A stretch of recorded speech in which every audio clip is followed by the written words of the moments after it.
Inner construction, அதனால் வர outer reflection. எப்படி? Inner construction, outer reflection. இதை நம்ம பார்க்க போகிறோம். ஸோ நம்ம பார்க்க போகிறது இது ரெண்டும் தான். அதாவது நல்லா பாருங்கள், எகிப்தில் இவங்க என்ன செஞ்சாங்க, நல்லா கவனி. எகிப்திலிருந்து இவர்கள் விடுதலை பெற்றார்கள். எகிப்திலே பார்வோன் மீது வெற்றி, எகிப்திலே வெற்றி, அடிமைத்தனத்திலிருந்து வெற்றி. அடுத்து வனாந்திரத்தில் வெற்றி. வனாந்திரத்தில் எதை வெற்றி பெற்றார்கள்? எகிப்தில் பிசாசு மேலே வெற்றி பெற்றார்கள். வனாந்திரத்தில் சுயத்தின் மீது வெற்றி பெற்றார்கள். உன் இருதயத்தில் உள்ளதை உன்னை கருவிக்கும்படிக்கு இந்த வனாந்திரத்தில் கொண்டு வர என்றார். ப்ராசஸ் ஃபுல்லாக மைண்டில் தான், மைண்டை தான் ரெனியூ பண்ணுறதுக்கு தான் வனாந்திரத்துக்குள்ளே கொண்டு வர்றாரு. எப்போவுமே ஐயோ ஒன்றும் காண பார்க்க முடியல, வாக்குத்தத்தம் கொடுத்துட்டாரு, வாழ்க்கை வனாந்திரமாக இருக்கே சார் அப்படின்னு சொன்னீங்கன்னா 2ஆம் கட்ட வெற்றிக்கு இப்போ ப்ராசஸ் நடந்துக்கிட்டு இருக்கு. குக்கரில் என்ன வந்துக்கிட்டு இருக்கு? பருப்பு வந்துக்கிட்டு இருக்கு. விசில் அடிக்கிற வரைக்கும் பொறுமையாக இரு. பக்கத்தில் நீ என்ன செய்யாத, விசில் அடிக்காத. நீ விசில் அடிக்கிறனால குக்கரில் என்ன செஞ்சிடாது, வந்து இதாயிராது.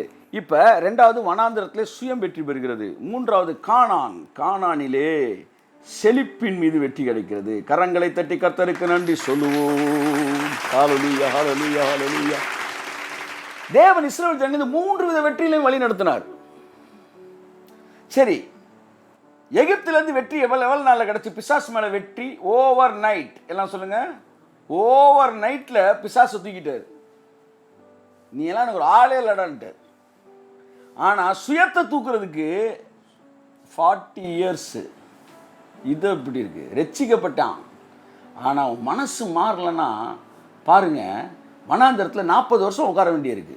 இன்னைக்கு ஒரு அதிர்ச்சியான ஒரு விஷயத்தை நான் புரிஞ்சுக்கிட்டேன். பொதுவாக இழப்புகள், பிரச்சனை, எதிர்ப்புகள் இது எல்லாம் பிசாசு தானே தர்றான். அதுதான் ஃபெய்த் ப்ரீச்சர்ஸோட நம்பிக்கை.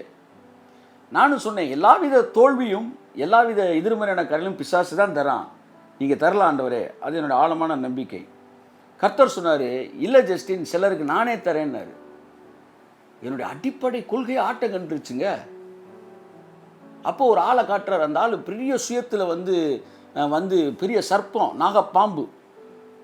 அந்த பாம்பு வேலையே சுயத்தில் பல வேலையை நல்ல படிப்பு, நல்ல இது நல்லா இருக்குது. ஆனால் அது உழைச்சி விடுறது, குலைச்சி விடுறது, நம்மளோட படிப்பில் குறைஞ்சவங்களாம் மேலே வந்துடக்கூடாதுன்ற வெறி இருக்கிற இந்த ஒரு ஆளை காமிக்கிறார். அப்படி காமிச்சிட்டு இந்த படிப்பையெல்லாம் சாதாரண ஆளை உயர்த்துறதையும் தேவன் காட்டிட்டு, அவங்க கூட எல்லாம் ஒரே பிளட்டாக இருந்தாலும் அந்த இடத்துல ஏன் அந்த சக்ஸஸ் வரல, அவ்வளோ படிப்பு இருந்து அவ்வளோ அறிவு இருந்து ஏன் வரல அப்படின்னா, அவன் எடுத்து வைக்கிற ஒவ்வொரு முயற்சியையும் வெற்றி பெற்றுவிடக்கூடாது என்பதற்காக நானே அதை தடுத்தேன். அவன் தோத்து போய் எந்த ஆட்டாரா, நான் ஜெயிச்சா எந்த ஆட்டம் நான் தான் அதை தடுத்தேன். உடனே எனக்கு ஷாக் ஆயிடுச்சு. நீங்கள் எப்படி ஆண்டவரை செய்வீங்க? நீங்கள் செய்வீங்க. இன்றைக்கு ஒரு வசனம் சொல்லுங்கன்னு சொல்லும்போது, பெருமை உள்ளவனுக்கு தேவன் எதிர்த்து நிற்கிறார். கை தட்டுங்க அவருக்கு. ஆமென், பிரைஸ் காட். நன்றாக கவனியுங்கள். பெருமை உள்ளவனுக்கு பிசாசு எதிர்த்து நிற்கவில்லையா, தேவனே எதிர்த்து நிற்கிறார். இப்போ எந்த ஒரு மனுஷன் தன் சுயத்தினால் எதையும் முடித்து விடலாம் என்று பேயாட்டம் ஆடுகிறானோ, அவனுக்கு முன்பாய் தேவன் நிற்கிறார். அவன் வழிகளை தேவன் அடைத்து போடுகிறார். 15 வருஷத்தில் பண்ணாத பிரசங்கத்தை பண்ணிட்டு இருக்கிறான் இந்த 2 வரிகளை. அப்போ உனக்கு எனக்கும் பிரச்சனைனா பிசாசுனால வருது. ஆனால் பெருமை இல்லவனுக்கு பிரச்சனை தேவனாலே வருது. நமக்கெல்லாம் ஒரு எதிரி பிசாசு, அவனுக்கு 2 எதிரி, தேவனும் எதிரி, பிசாசு எதிரி. பெருமையாக இருப்பது எவ்வளவு பெரிய ஆபத்து என்பதை பாருங்கள். தன் குடும்பத்தின் அத்தனை பேர் என் காலடியின் கீழ் இருக்க வேண்டும் நினைப்பது பெருமை. தன்னை விட மற்றவர்கள் மேலே வந்துவிடக்கூடாது நினைப்பது பெருமை. ஒரு நல்ல இடத்துல செட்டில் ஆயிரான்னு சொல்லி அவனை அங்கிருந்து வெட்டி தகர்த்து அவனை தன்னை சார்ந்து கொள்ளும்படி மாற்ற வேண்டும் நினைப்பது பெருமை. இப்பேற்பட்ட பெருமை உள்ளவர்களுக்கு அவர்கள் அறிவுக்கு சாதாரணமாக இருந்தால் கூட செட்டில் ஆகிருப்பாங்க. ஆனால் இந்த பெருமையில் இருந்தனால அவனை செட்டில் ஆகிவிடக் கூடாது என்பதற்காக தேவனே குறுக்க நிற்பார். சுயம் பிசாசை விட மோசமானது. ஏனென்றால் பிசாசை தூக்குவதற்கு தேவனுக்கு ஒரு நாள் இரவு போனியது. ஒரு நாள் நைட்ல எல்லாம் வெளியே வந்தாங்க 45 லட்சம் பேர். ஆனா எகிப்திலிருந்து வெளிவருவதற்கு ஒரு நாள் அவர்களுக்கு தேவைப்பட்டது. அவர்களுக்குள் இருந்து எகிப்து வெளியே வருவதற்கு 40 வருஷம் தேவைப்பட்டது. இந்த 40 வருஷம் தேவன் வச்ச டிசைனா இல்ல. அப்ப யார் வச்ச டிசைன்? அவனே வச்ச டிசைன். அப்ப இந்த 40 வருஷம் எல்லாருக்கும் 40 வருஷமா கிடையாது, 400 வருஷம் கூட ஆகலாம் சிலருக்கு. இதில் ப்ராசஸ் இப்படி இருக்குல்ல, செத்து போயிட்டான், வனாந்திரத்திலே செத்துட்டான். ஏன் கானானே பார்க்கல? ஏன் கடைசி வரை சுயத்தில் அழியலவன். அப்போ இந்த சுயம் இது சிலருக்கு 4 மாசத்துல கூட கிளியர் ஆகும். ஒரு பர்டிகுலர் ஏரியாவில் சிலருக்கு ஒரே செய்தியில் கிளியர் ஆகும், சிலருக்கு 40 வருஷம் கூட ஆகலாம். எகிப்தில் பார்வோன் எதிரி, வனாந்திரத்தில் அவங்க பேர் என்னப்பா, அவங்க 2 பேர் நெகேமியா, சன்பலா தொபியா நெகேமியாவுக்கு இருந்த மாதிரி இங்கே 2 பேர் ஓகேகு மாகேகு ஒரு குரூப் இல்லை ஏதோ ஒன்று, ஒரு 4 பேர் இருக்கிறாங்க. அவங்க வேலை ஃபுல்லாக லீடர்ஷிப்க்கு எதிராகவே பேச சொல்லிக்கிட்டே இருப்பாங்க. அதாவது ஒரு ஆவியானவர் நல்லா கவனிங்க, மோசே ஆவியானவருக்கு இங்கே எடுத்துக்காட்டு. ஆவியானவர் இங்கேருந்து விடுதலையாக்கி எகிப்திலேருந்து விடுதலையை கூட்டிகிட்டு வரும்போது அப்படியே ஃபாலோ பண்ணி வந்திருந்தா அவங்க போயிருப்பாங்க. எங்கே போயிருப்பாங்க? நேராக கானான் போயிருப்பாங்க. ஆனால் இடையில நிப்பாட்டி, என்னங்க கண்ணை பிடுங்குற கொண்டு வந்தியா, பாலும் தேனும் ஓடும்னு ஒரு பாலையும் காணும் தேனையும் காணும், அவன் தண்ணிக்கே தள்ளாடிக்கிட்டு இருக்கிறோம். இப்படி ப்ராக்டிக்கலாகவே பேசிக்கிட்டாங்க பாருங்கள் ஒரு சிலர். அவங்க தான் ஆவிக்கு விரோதமாய் போராடின மாம்சம். அது பிசாசு இல்லை, மாம்சம். அந்த மாம்சம் அழிவதற்காக தேவன் காத்திருந்தாராம். யுத்த வீரர்கள் செத்து அழிய மட்டும் அவர் வனாந்தரத்தில் இருந்தார். யுத்த வீரர்கள் யார்? ஏனோக்கேர், பெலிஸ்தியர், ஏவியர், இவங்களா யுத்த வீரர்கள்? அந்த யுத்த வீரர்களை சொல்லலை, இவங்களுக்குள்ள இருந்தாங்க யுத்த வீரர்கள். இவங்க வேலை என்ன? மோசேக்கு விரோதமாக யுத்தம் பண்ணுறது. அப்படிதான் உங்களுக்குள்ள எனக்குள்ளே ஒரு யுத்த வீரன் இருப்பான். அவன் யாருன்னா இந்த அறிவு என்கிற மனது. ஆவியானவன் சொல்றதுக்கு எதிராக யுத்தம் பண்ணிக்கிட்டே இருப்பான். இல்லை இப்படி சொன்னா அப்படி ஆகி போச்சுன்னா, அப்படி சொன்ன இப்படி ஆகி போச்சா. எனக்கு ஆலோசனைக்காரனாக இருந்தவன் யார்? கர்த்தர் கேட்கிறாரு. இவன் அவருக்கே ஆலோசனை சொல்ல, ஆண்டவர் கொஞ்சம் நல்லா யோசித்து சொல்லுங்க அப்படின்றான். அவர் அப்படியாப்பா, சின்ன யோசித்து நாளைக்கு சொல்றேன். இந்த யுத்த வீரன் உள்ள இருக்கிறான் பாருங்க மைண்டு. இவன் இருக்கிற வரைக்கும் நீங்க காணாம பார்க்க முடியாது சார். நீங்க செய்தி இதோட போதும்னு நினைக்கிறேன் நான். ஆனா ஏகப்பட்ட மேட்டர் எழுதிட்டு வந்திருக்கிறேன். ஆனா பேசி ஆகணும். உள்ள யுத்தம் பண்ற சத்தம் வர வரைக்கும் நீங்க காணாம பார்க்க முடியாது. யுத்த வீரன் சாகுறான் பாருங்க, அதுதான் செல்ஃப் டினையல். அதுதான் தன்னை தானே வெறுத்து. அந்த இடத்துல ஒரு மனுஷன் வந்துட்டான்னா அன்று அந்த நாளிலே கானானுக்குள்ள அவன் காலை எடுத்து வைப்பான். பைபிள் சொல்லுது, யுத்த வீரர்கள் செத்து மடிந்த அந்நாளிலே தானே அவர்கள் கானானில் பிரவேசித்தார்கள். இந்த செகண்ட் லெவல்ல நீ சக்சஸ் பண்ணா தேர்ட் லெவலுக்கு வந்துருவார். குடுறாவன கொடுக்கப்படும், கொடுங்கள் உங்களுக்கு கொடுக்கப்படும் தேவன் சொல்லும்போது எப்படி, எதுக்காக அவர் பேசுறாரு? அவர் பணம் வேணும்னு பேசுறாரு. யுத்த வீரன் அவரு பணத்தை காணிக்கைக்காக பேசுறாரு. யுத்த வீரன் இருக்கிற பிரச்சனை இதுவரையா கொடுக்கிறது, வேணும்னா நேரடியாக கேட்கலாம்ல. யுத்த வீரன் அதெல்லாம் சார் பழைய ஏற்பாட்டு பிரமாணம் சார். யுத்த வீரன் இவங்கெல்லாம் சாகுற வரைக்கும் ப்ராஸ்பரிட்டி நீ பார்க்கவே நம்ம முடியாது. ஆனால் என்றைக்கு என்னுடைய மைண்டும் பிரெயினும் என் ஹார்ட்டும் ஆவியானவர் சொன்னவன் அப்படியே நான் ஓகே ஆண்டவரே அப்படின்றேன்னா அன்னைக்கு செகண்ட் லெவல் நான் சக்ஸஸ் ஆகிட்டேன். தேர்ட் லெவல் ப்ராஸ்பரிட்டி அடிச்சு அணைய தரது வெள்ள மாதிரி வாழ்க்கையில் கடந்து வருது. இந்த செகண்டு தான் தேர்டு கூட்டு போறாரு. நான் உங்கள்கிட்ட ரெண்டையுமே பேச போகிறேன். செகண்டுக்கு தேர்டுக்கு போகிறதுனா என்ன, செகண்டுக்கு வராமல் தேர்டுக்கு போக விரும்புகிறவர்கள் தேர்டுக்கு போனனால் அந்த பிரச்சனை என்ன என்பதை குறித்து நான் பேச விரும்புகிறேன். இந்த செகண்ட் லெவல் சக்ஸஸ் 40 இயர்ஸ் முடிஞ்சு எல்லா பயல்களும் செத்துட்டாங்க. ஏறக்குறைய 6.5 லட்சம். 6.5 அவங்க கொடுத்ததெல்லாம் 7.5. இந்த 7.5 கொடுத்தவங்க எல்லாம் என்ன செஞ்சுட்டாங்க, செத்து முடிச்சிட்டாங்க. 2 பேர். They were led by the Spirit of God. வேதம் சொல்லுகிறது, யோசுவா காலேப் அவர்கள் வேறே ஆவியுடையவர்களாக இருந்தார்கள். ஆவி வருது பாருங்க, அந்த ஸ்பிரிட்ல தான் 2 பேர் தான் நிற்கிறாங்க. அவன் கானானை பார்க்குறான். ஹல்லேலூயா, ஆமென். இப்போ 3வது வெற்றியை நோக்கி கடந்து செல்கிறார்கள். அங்கு கானான் செழிப்பை ஜெயித்தார்கள். சுயத்தை அழியுங்கள், செழிப்பை ஜெயியுங்கள். ஆமென். ஸோ இப்போ தான் இந்த வெற்றி எல்லாருக்கும் பொதுவாக கிடச்சிருச்சு. உங்கள் பெர்மிஷனே எல்லாம் கிடச்சிருச்சு, நீ ஏற்றுக்கொண்டோன்னு வாங்கிட்டீங்க ஒரு நாள் நைட்டில். இப்போ இந்த 2ல் தாங்க பிரச்சனை நமக்கு. நீங்கள் வனாந்திரத்தில் இருக்கிறீங்களா, செழிப்புக்குள்ளே வரீங்களா அப்படின்றதான். வனாந்திரத்தில் சுயம் அழியணும், செழிப்பில் வாழ்க்கை அனுபவிக்கணும். அதுதான் 1 தீமோத்தேயு 6:10 பண ஆசை எல்லா தீமைக்கும் வேறாய் இருக்கிறது, சுயம் அழிவது. 1 தீமோத்தேயு 6:17 நாம் அனுபவிப்பதற்கு சகலவித நன்மைகளையும் சம்பூர்ணமாய் தருவது. Third level success 6:17. 6:10 second level success. பண ஆசை வெறுப்பது, செல்ஃப் டினையல். 1 தீமோத்தேயு 6:10 கடந்தவர்கள் தான் 1 தீமோத்தேயு 6:17 வர முடியும். செகண்ட் லெவல்ல வந்து நீ ஜெயிக்காம தேர்ட் லெவல் 17 தவிட்டு போனீங்கன்னா 10 படிச்சுட்டு 17 வான்றாரு. எதுக்காக நீ சார் இந்த செகண்ட் லெவல்ல படிக்கிறீங்க? அப்பதான் தேர்ட் லெவல்ல ஸ்ட்ராங்கா ராஜா மாதிரி நீ நிற்க முடியும், ஆண்டாண்டு காலமாக நிற்க முடியும். இந்த செகண்ட் லெவல் உள்ளே, இந்த தேர்ட் லெவல் புறம்பே. எல்லாம் சொல்லுங்க. செகண்ட் லெவல் சக்சஸ் ஆத்துமா எங்க இருக்கு? உள்ள. சரீரம் வெளியே. ஸோ ஆவியானவர் ஹெல்ப் பண்ணிக்கிட்டே இருப்பார் இந்த ஆத்மாவை கரெக்ட் பண்ணுறதுக்கு, கன்வின்ஸ் பண்ணுறதுக்கு.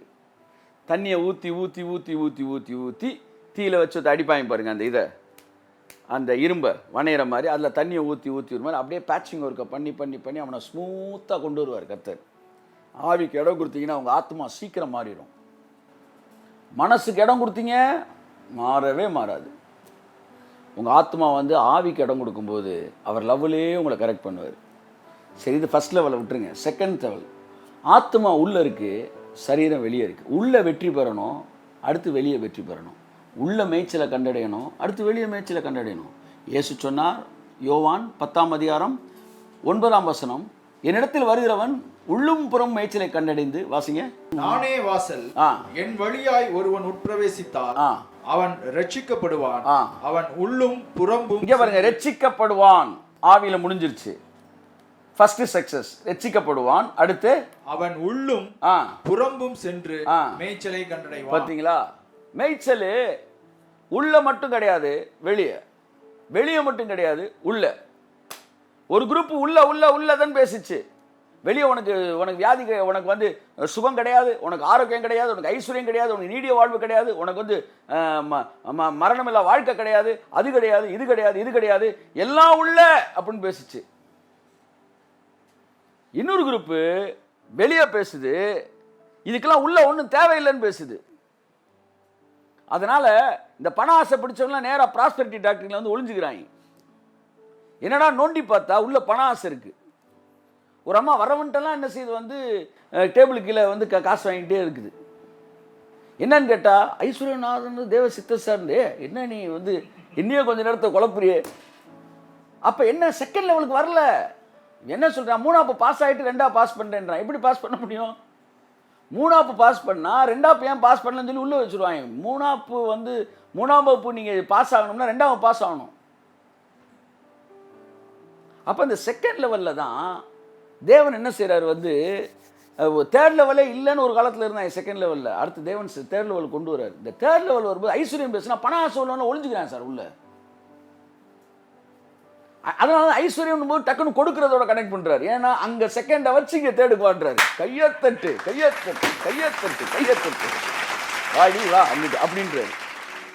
அப்ப ஐஸ்வர்யம் பேசினா விதைப்புன்னு பேசுறாரு. ஏன் சார் விதைப்பு? Self denial. Second level success குடு, தேர்ட் லெவல் சக்சஸ் எடு. கர்த்தருக்கு நன்றி சொல்றேன். ஐஸ்வர்யத்தில் பேசும்போது விதைப்பு, ஐஸ்வர்ய பிரசங்கி அம்புட்டு பேர் உலகத்தில் எடுத்துக்காங்க. விதைப்பை பேசாத ஒரு ஐஸ்வர்ய பிரசங்கி கிடையாது. ஏன்? தேவன் பணக்காரர்களை உருவாக்கவில்லை, பண ஆசை இல்லாத பணக்காரர்களை உருவாக்க விரும்புகிறார். பண ஆசை இல்லாத பணக்காரர்களை உருவாக்க விரும்புகிறார். ஆகையால் கொடுக்க வச்சு பணக்காரனாக்குறாரு. அங்கதான் அவர் வெற்றியே இருக்கு. பிசாசு எடுக்க வச்சு பணக்காரனாக்குறான், கொலை செய்ய வச்சு பணக்காரனாக்குறான், விபச்சாரம் செய்ய வச்சு பணக்காரனாக்குறான். தேவனை கொடுக்க வச்சு பணக்காரனாக்குறாரு. உன் வழிகள் என் வழிகள் அல்ல என்பது செகண்ட் லெவல் சக்சஸ் ரொம்ப முக்கியமானது. அதான் ஒரு வசனம் வாசித்தேன், பட்டணத்தை பிடிக்கிறவனை பார்க்கிலும் தேர்ட் லெவல் சக்சஸ். அதில் தான் நம்ம ராஜ்யத்தை ஸ்தாபிக்கிறோம். நான் பேசிக்கிட்டு பாருங்க, வந்த உடனே இந்த உலகத்தில் தேவனுடைய ராஜ்யம் ஸ்தாபிக்கப்பட வேண்டும் என்று சொல்லி, பட்டணத்தை பிடிக்கிறவர்களை பார்க்கிலும் தன் மனதை அடக்குறவன் உத்தமன்.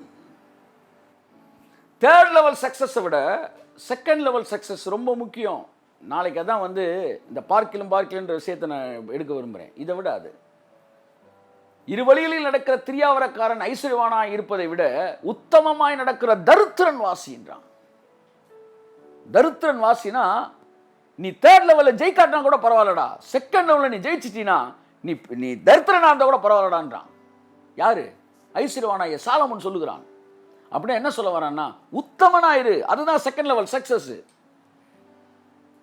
அதில் தரித்திரன் ஆயிட்டு போடா, தரித்திரனா கூட இரு.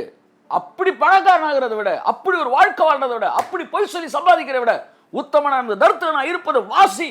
That's better. Second level success பாருங்க, கும்முன்னு போடுறாரு. இந்த சக்சஸ் செகண்ட் லெவல்ல கும்முன்னு போடும்போது தேர்ட் லெவல்ல ஜம்முன்னு இருக்கு வாழ்க்கை. தேவன் உயர்த்துகிற மனிதர்கள் எல்லாம் சரியாக அஸ்திபாரமிடப்பட்ட மனிதர்கள். ஒருவன் நானே வாசல் என் வழியாக ஒரு உட்பிரவேசித்தால் அவன் ரட்சிக்கப்படுவான். First level success. உள்ளும் புறமும் மேய்ச்சலை கண்டடைவான். Second and third success. கர்த்தர் தாமே நம்மை ஆசீர்வதிப்பாராக. அப்ப இந்த தேவன் என்ன சொல்றாரு, நீங்க தேர்ட் லெவல்ல நல்லா வாழணும்னு விரும்புறாரு. எல்லாவற்றிலும் வாழ்ந்து சுகமா இருக்கணும். எல்லாம் சொல்லுங்க, எல்லாவற்றிலும் வாழ்ந்து சுகமா இருக்கணும். வீடு, ஆஸ்தி, ஆரோக்கியம், ஐஸ்வர்யம், நீடிய வாழ்வு, எல்லாத்துலயும் வாழ்ந்து சுகமா இருக்கணும். ஆனா எப்படி வாழ்ந்து சுகமா இருக்கணுமா சொல்லுங்க? ஆத்துமா வாழ்வது போல. ஆத்துமா வாழ்வது போல. இது எந்த லெவல் சக்சஸ் சார்? ஆத்துமா சொல்லுங்க. ஓரமாக எழுதிருக்கீங்க. இப்போ ஃபஸ்ட்டாக தான் இருக்கணும். தப்பு. ஃபஸ்ட்டை தூக்கிட்டோம், நம்ம செகண்ட் தேர்டை பார்த்துக்கிட்டு இருக்கிறோம். ஆத்மா வாழ்வது செகண்ட் லெவல். ஆத்மான மனது, அறிவு, தேவனுக்கு எனக்கு இருக்கிற உறவு, தேவனுடைய வார்த்தையை கீழ்ப்படிவது, பொறுமையாயிருப்பது, மன்னிப்பது, தாழ்மையாயிருப்பது, சகிப்புத்தன்மை, இது எல்லாம் செகண்ட் லெவல் சக்சஸ். அவமானம், நிந்தை அத்தனையும் பொறுத்துக் கொள்வது, சகித்துக் கொள்வது, இதெல்லாம் செகண்ட் லெவல் சக்சஸ். பொறுமையாய் காத்திருப்பது செகண்ட் லெவல் சக்சஸ். இதுதான் ஆத்மா வாழுது. ஆத்மா வாழ்வது போல. அடுத்து எல்லாவற்றிலும் வாழ்ந்து தேர்ட் லெவல்.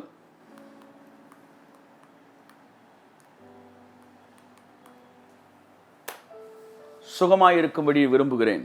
கர்த்தர் வசனத்தை எப்படி எழுதல, பிரியமானவனே நீ எல்லாவற்றிலும் வாழ்ந்து சுகமாயிருக்கும்படி விரும்புகிறேன் அப்படின்னு சொல்லல.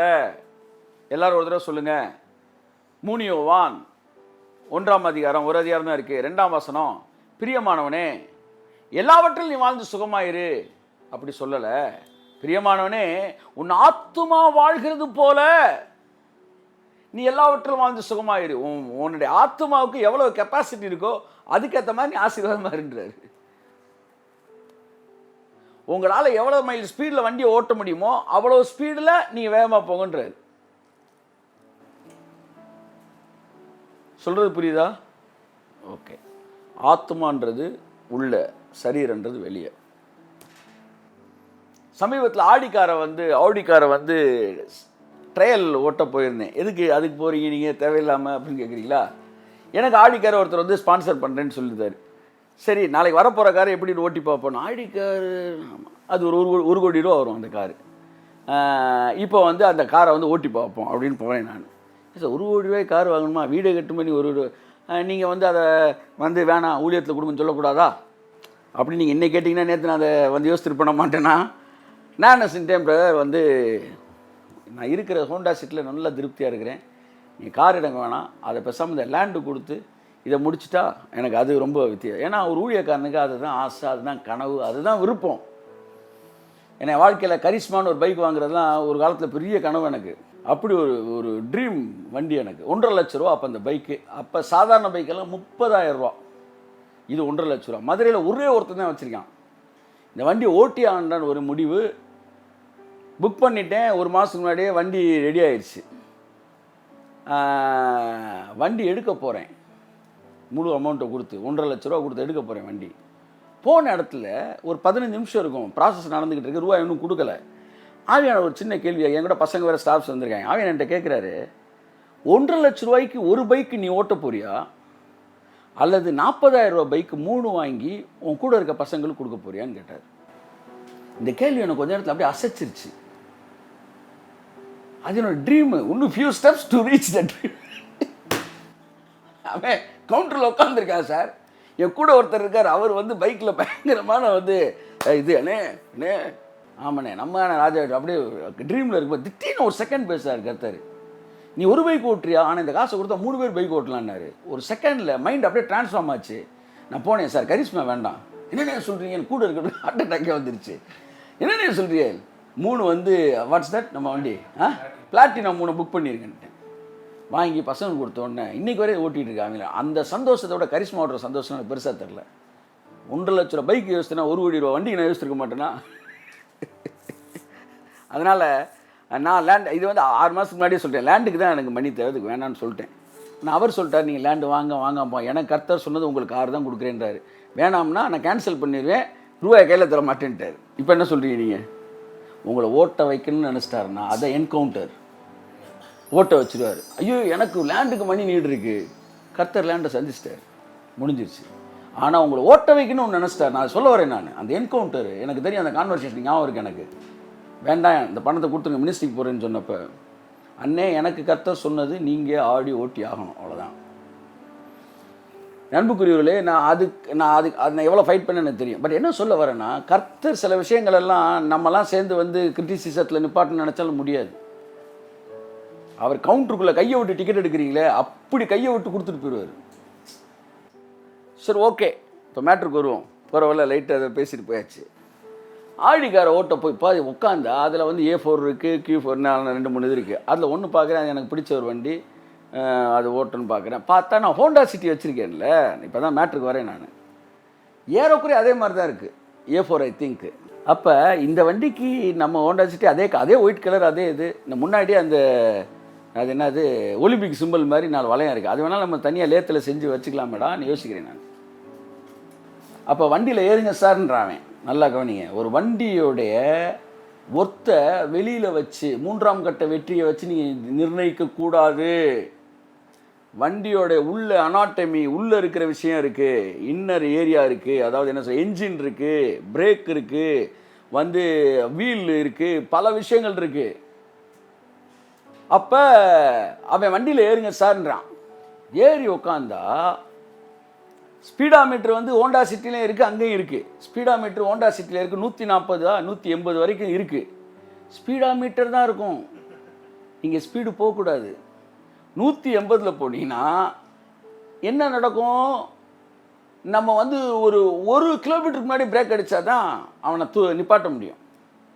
இல்லாட்டி நம்ம போய் மக்களை பார்க்க போகிறோம், சொந்தக்காரனை பார்க்க போகிறோம்ல, அது மாதிரி சொந்தக்காரன் நம்மளை பார்க்க வர மாதிரி ஆகி போயிடும்.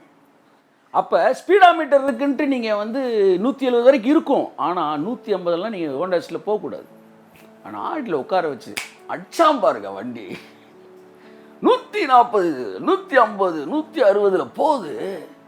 1 மீட்டர் தூரத்தில் பிரேக் அடிக்கிறான் சார், 1 மீட்டர் தூரத்தில் பிரேக் அடிக்கிறான் வண்டியில். அப்படியே நிற்குது, கும்முன்னு நிற்குது, 4 வீலும் நிற்குது.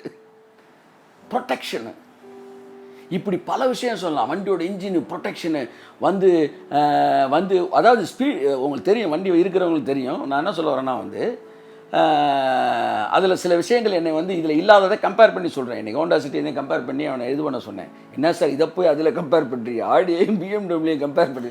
இல்லைப்பா, எனக்கு மெசேஜுக்கு தேவைன்னு எடுத்து கொடுங்க.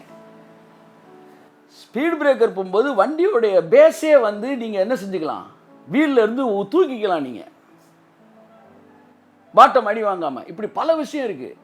நீ 2 வெள்ளை கலர் வண்டி நினச்சிட்டு 2 ஒரே சக்ஸஸ் நினைக்கக்கூடாது. அதனால தான் சொல்கிறேன், ஜெயிச்சவனில் வந்து அவுட்லுக்கை பார்த்து வந்து நீங்கள் ஒரு சக்ஸஸ் 2 ஒன்று நினச்சிடக்கூடாது. ஒருத்தனுக்கு உள்ள வலுவான கன்ஸ்ட்ரக்ஷன் இருக்குது, ஆடியோட உள்ளே இருக்க பார்ட்ஸு, உள்ளே இருக்கிற வந்து அமைப்பு எல்லாமே வேற. அதில் உட்காந்து நீங்கள் 150 மைல் ஸ்பீடில் போனால் கூட ஸ்பீடு தெரிய மாட்டேங்குது சார். நீங்கள் ஏதோ 60 போகிற மாதிரி இருக்குது. ஆடி வச்சிருக்கா, போதும் இப்போ சொல்லாங்க, நான் சொல்லிக்கிறேன் தெரியாதவங்களுக்கு. ஏன்னா BMW ஜாகுவாரில் உள்ள உட்காந்துருக்கிறீங்க எனக்கு தெரியும். பட் இருந்தாலும் சொல்ல வரேன், நம்ம லெவலுக்கு தான் நம்ம பேச முடியும்.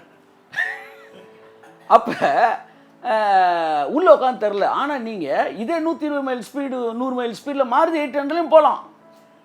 நான் வேறு வண்டியை சொல்லாமல் நான் வச்சுருக்க வண்டியை சொல்கிறேன், வந்து ஹோண்டா சீட்டில் போகலாம். ஆனால் உள்ளே போகும்போது வந்து ஒரு வைப்ரேஷன் உங்களுக்கு தெரியும், இதெல்லாம் தெரியும், ஒரு ஃபியர் இருக்கும், அதெல்லாம் இருக்கும். அதில் அது இருக்காது, அதெல்லாம் இருக்காது. அப்போ அந்த வண்டியோட உள் அமைப்பு, வடிவமைப்பு, அதனுடைய இன்ஜினியரிங் வேறு. அதுக்கு தான் ரேட்டு. வெளியில் இருக்கிற வெள்ளை பெயிண்ட்டுக்கு இல்லை ரேட்டு. அது உள்ளே இருந்து ஒரு வண்டியை எப்படி ஒருத்தன் கட்டுவான் சொல்லுங்கள்? எப்படிங்க கட்டுவான்? பாடியை செஞ்சுட்டா உள்ளே உட்காந்து வேலை வைப்பாயே. புரியுதா நான் சொல்கிறது உங்களுக்கு? பாடியை செஞ்சுட்டு உள்ள வேலை வைப்பாங்களா, உள்ள வேலை பார்த்துட்டு பாடியை கட்டுவாங்களா? அப்படியே எந்திரிச்சு போயிருங்க இயேசு நாமத்தில். ஒரு காரை உள்ள கட்டிட்டு தான் வெளியே பாடியை கட்டுவாங்கன்னா, ஒன்றை உள்ள கட்டிட்டு தான் வெளியே தேவன் கட்டுவார். That is what the connection between the second level success and third level success.